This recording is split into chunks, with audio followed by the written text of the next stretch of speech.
In this video, you will learn how to connect IONOS domain to Shopify. First, log in to Shopify, then open your admin panel.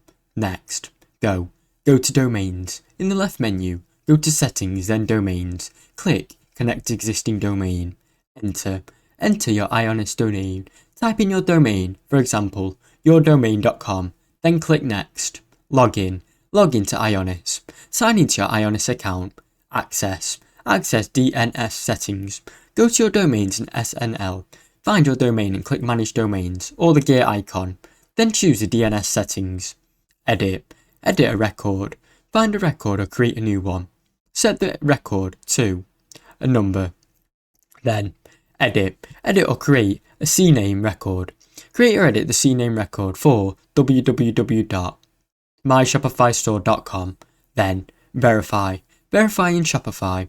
Go back to your Shopify and click Verify Connection. Wait for propagation. DNS changes will take up to 24 to 48 hours to fully update.